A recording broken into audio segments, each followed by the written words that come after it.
चोरी करना जिनका पुश्तैनी धंधा है, जिन्होंने एक गुजराती की सरनेम भी चुरा ली,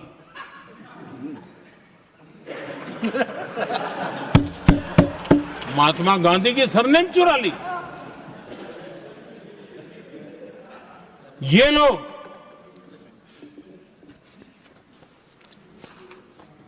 और देश की जनता इतनी समझदार कि ऐसी पटक देती है लोगों को।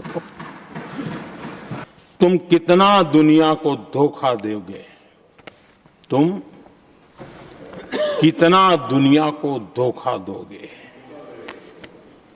आईना देख लिया तो अपनी सच्चाई कहां छिपाओगे।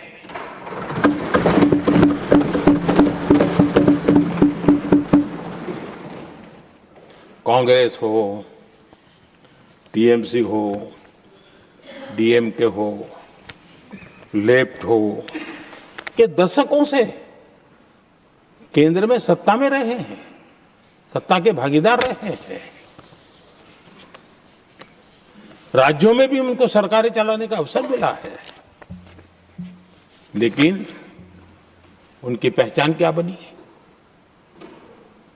आज डील की चर्चा होती है तो गौरव से कहते हैं, तब डील की चर्चा होती थी तो बॉफोर्स डील याद आता था। ये डील होते थे।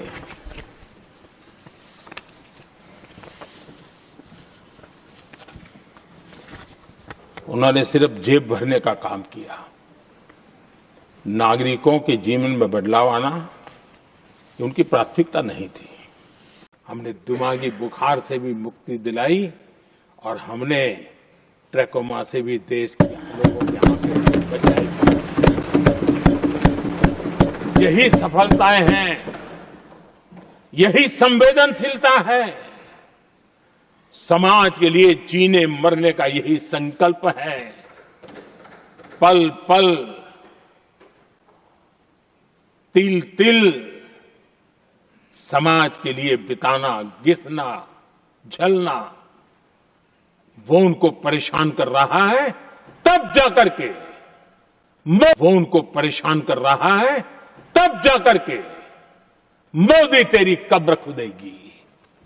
ये मंत्र लेकर के चल रहे हैं, ये सपने देख करके चल रहे हैं और बातें लोकतंत्र की करते हैं।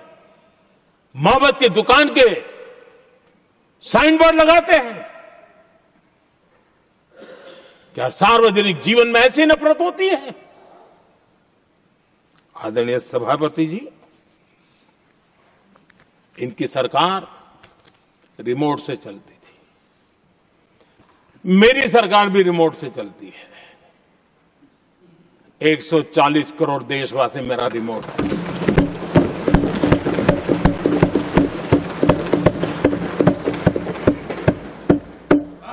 एक 140 करोड़ देशवासियों के सपने, 140 करोड़ देशवासियों की आकांक्षाएं, देश के नौजवानों के संकल्प, इनके लिए हम जीते हैं, इनके लिए सरकार चलाते हैं। सत्ता हमारे लिए सुख का रास्ता नहीं है, सत्ता हमारे लिए सेवा का माध्यम है।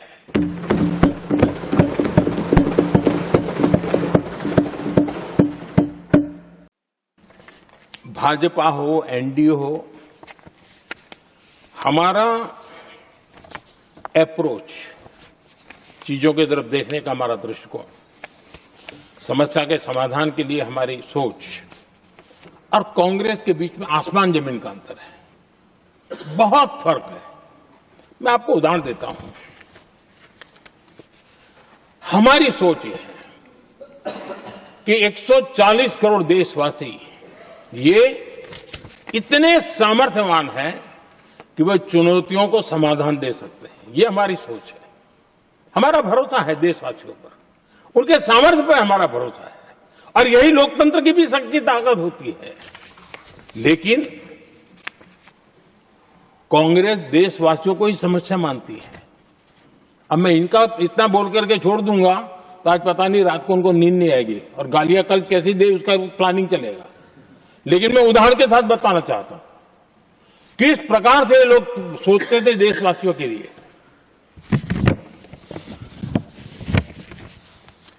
देश के लोगों के बारे में नेहरू जी और इंदिरा जी की सोच क्या थी, मैं उसके विषय में बताना चाहता हूं। इंदिरा जी एक बार ईरान गए थे और ईरान में वो भाषण दे रही थी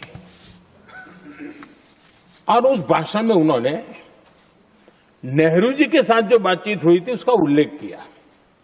खुद ने कहा है, उन्होंने कहा, और मैं जो इंदिरा जी ने कहा था उसको कोट कर रहा हूं, जब किसी ने मेरे पिताजी से पूछा, यानी नेहरू जी से पूछा कि उनके सामने कितनी समस्याएं हैं, तो उन्होंने उत्तर दिया था 35 करोड़। नेहरू जी ने जवाब दिया था कि उनके सामने कितनी समस्याएं हैं, बोले 35 करोड़। उस समय हमारे देश की जनसंख्या थी 35 करोड़। अब आगे देखिए, 35 करोड़ देशवासी नेहरू जी को समस्या लगते थे। ऐसा कोई मुखिया हो सकता है क्या जी? और इस बात का उदाहरण देते हुए इंदिरा जी ने आगे कहा कि आज देश की जनसंख्या 57 करोड़ है, इसलिए मेरी समस्याओं की संख्या भी उतनी ही बड़ी है। यानी पिताजी को 35 करोड़ समस्या वाले देशवासी लगते थे, अब 57 करोड़ उनको समस्या। कोई ऐसा हो सकता है जो अपने ही देशवासियों को समस्या माने? ये फर्क है उनकी सोच और हमारी सोच में, ये फर्क है उनके अप्रोच और हमारे अप्रोच में।